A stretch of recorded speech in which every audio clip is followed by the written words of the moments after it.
The Friday Football Frenzy, sponsored by Foundation Solutions.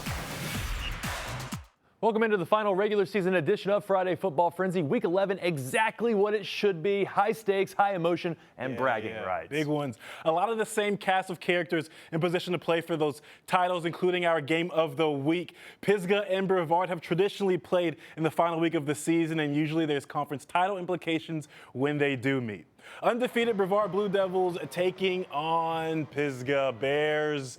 Get on the board first. And the Blue Devils answer right back. Braylon Thompson gets in for 6. Brevard misses the PAT, so it's 7-6 Bears. Final 2 minutes of Q1. Bears Matthew Mahaffey recovers his fumbled snap, gets in for the score. It's 14-6, jump to the second quarter. Nyrell Skinner rushes in to tie it up, add on the 2-point conversion. It's 14s all around. Last minutes of the fourth, Brevard 22-14. Pisgah's Mahaffey goes through the air to Hunter Nelson to tie it at 22s. Final minute of the game, same score. Brevard's last chances stopped by Nick Messer, and we're going to extra free football. Brevard strikes first in overtime, then Mahaffey finds Jackson Batista for the Pisgah touchdown to tie it at 30-30. We need overtime to settle this one, and it's Brevard. More overtime, and it's Brevard's Jackson Whitmire who gets the call and the score to win it. For the Blue Devils, 36-30 in double OT. That's an undefeated regular season. You know, these kids have found a way to win all year, and they just won 9 straight games, and that's very difficult to do against a great Pisgah football team. We turned the ball over a couple times. We overcome a lot of adversity. We really just didn't play well. Offensively, I thought we played good on defense. They do a heck of a job of what they do. In East Flat Rock, Tuscola going for 500 in the regular season, while East Henderson trying to get win number 1. Can the Eagles fly tonight? Opening Tuscola possession, Elijah Pruitt begins his domination on the screen. 7 gets loose and try to keep track of the broken tackles. I can't do it. Pruitt strides all the way to the end zone, and the extra point will be good. 7-0 road team. Happy coach, happy life is how the saying goes, or something like that. And even for the home team, spirit was really there all year long. It's senior night for more than just the players on the field. But when the Mountaineers offense took the field again, they take it the distance again. Pitch right, Sam Trantham scores with a little brutality as well. At the end that here, man has a family. Tuscola gets to 5-5, winning 46-0. Franklin at West Henderson, the second I get there. We run all the way down. Panthers driving, closing minutes of the first half. A 7-7 game turns 14-7 road team. Last loss for Franklin came against Brevard in overtime September 18th. Falcons would love an upset to close it out.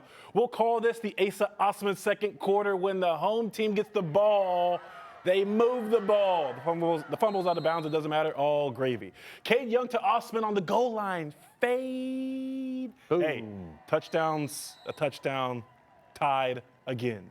I'm just glad I saw Lorax tonight. Shout out to all the costumes tonight around Western North Carolina. All is well in the high school realms. The kids are okay. Final 4 minutes of the second quarter were wild. Franklin in the red zone again, but Osman on the heater for his team. The interception to keep it 14s at recess. Started the third quarter. These are Franklin Panther highlights. Ground a few yards. and pound. A cloud of dust. Sophomore Garrett Young, simply, he's just stronger. He's going to be a problem. Panthers find 8-2. West Henderson resolved with 6-4 on the regular season. Franklin 24-14.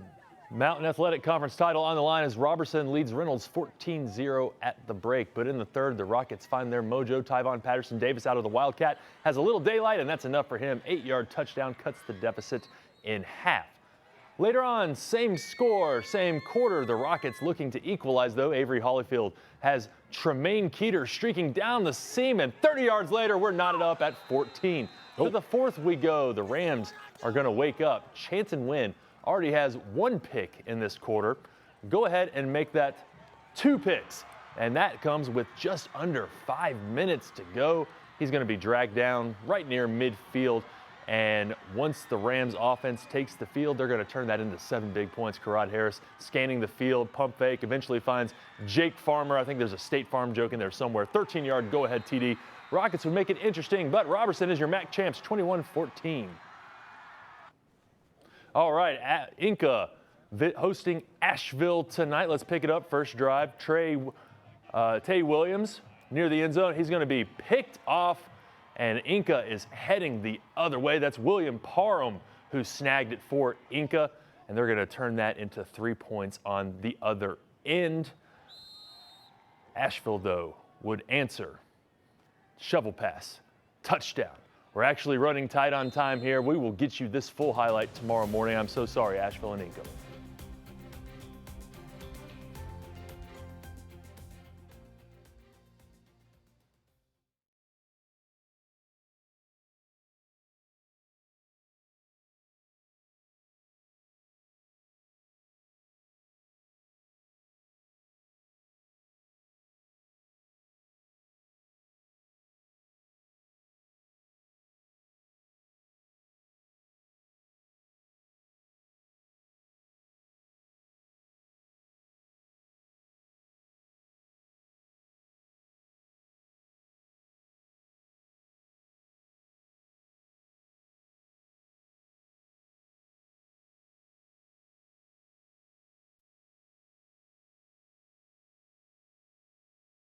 Welcome back in. Football is a tradition-laden game, and families that played way back then are usually playing here in 2025. And some of those families are forever emblazoned on the fields they helped build. And at Chase High, that legend is also seeing his lineage play on the gridiron bearing his name.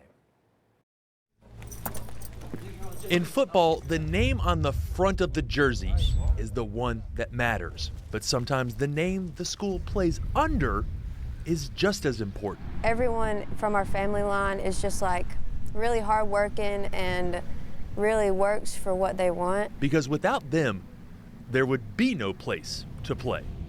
Chase plays at Allen Stadium, named after Spencer Allen, who put up much of the money to build the home of the Trojans. But little did he know, I just know that every single time I hit that field, I know that he's looking down on me and he's so proud of me. his legacy would continue on the field as well as above it. A part of him is still in the stadium. Sophomore twins Palin Allen It was actually after Sarah Palin. She was a politician and our mom just thought she was really it. And so she named me Palin.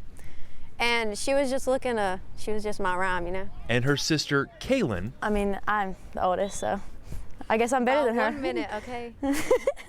Not that big of a deal. are both varsity team members. Kaylin serving as a guard and starting long snapper, I love being in the trenches. I think, I mean, it's definitely a rougher place, I guess, but I mean, I like kittens. while Palin plays wide receiver. I've always liked catching the ball and like running. I've always been a runner. The love for the game is in their blood, even if others tried to tell them their DNA would keep them on the sidelines. So we were in first grade and we were at recess and we wanted to play football. And the boys told us that we couldn't play because we were females. I've never been the type to give up and take no for an answer. In the car ride line that day, we asked our mom, we said, well, can we play football? Not only are they playing, Every pancake I've ever had, the boys, I think they get extra mad because, I mean, a girl just put you on the ground. they're proving they belong. You gotta work 3 times as hard as everybody else on the team. Spencer Allen only knew his granddaughters in their youth before dementia robbed him of those final moments before his passing in 2017. But just like he built a structure for those who love football to play in, his family is building a path. It's such a big thing to me, like being able to inspire other young females to get out there and find the sport that they love. And no matter what, if it's male dominated, I mean, if that's what they want to pursue in life, I think that every female should go try it. All right, and we're in Bryson City, where the Bulldogs of Murphy trying to see who's top dog. First drive by Swain nearing midfield. Quarterback Andrew Cody back to pass, and Murphy safety Ryan Payne intercepts the skin. The next drive by the Bulldogs sets up what would be a 7-yard handoff by QB Brady Grant, but he fumbles, and Swain's Bentley Cody picks up the fumble. That's about the only excitement in the first quarter, in which that had a lot of penalties with both teams. Pick it up in the second quarter with 19 left in the half. Dogs on the 1. Grant dishes to Cameron Clem, who pounds it in from the 1 yard. 7 at half, third quarter, 7:27 left, and it's a repeat by the big bad dog. Cameron Clem takes the rock into the end zone for a 4-yard run that puts Murphy up 14 in the third. Murphy goes on to win 28-0. Some other scores from the Smoky Mountain Conference. Hayesville all over Andrews. Robbinsville dominates Cherokee on the road. McDowell falling on the road at Freedom 41-0. And then some more scores around the mountains. Irwin at North Buncombe, 42-6. Hendersonville on the road. Polk County Bearcats take it over Wolverines, 37-21. North Henderson, 21. Smoky Mountain, 6. Remember Kaylin Allen? Well, here she is warming up as her Trojans take on Patton tonight. Palin unfortunately out with injury. Third quarter, 42-0 Chase. Darren Tipton drops back. Beautiful ball to Tyrell Johnson. The extra point would be good. Snapped by none other than Kaylin Allen. Students love to see 49 points on the board. Well, how about 56 for you? Amari Dewberry takes the handoff, powers up the middle for the final score of the night. Trojans ransack Patton 56-zip. Sticking in Rutherford County, East Rutherford visiting RS Central. Zeke Wingo rolls out, pitches to Brandon Pinkerton, and he's off. Cuts back inside, tackled around the 10. Next play, Pinkerton gets the ball again up the middle and stretches out as he's tackled. Touchdown. Barely. 7-0. And we're going wild on Halloween night. East Rutherford, Landon Flynn fires a pass to Jalen Hitton, goes through his hands, caught by Elmer Littlejohn. He has a good run and goes out around the 25. 5 plays later. Handoff to Elijah Guzman. He's brought down as he ties the game 7-7. Like I said, dressed to impress. It's Halloween night. Q2, Brandon Pinkerton keeps the snap from the 15 and runs up the middle untouched. East Rutherford rolls to a rivalry win, 38-14. How about some Western Highlands action heading back up the mountain? Owen on the road at Mountain Heritage. The Cougars already up 28-0 in the second.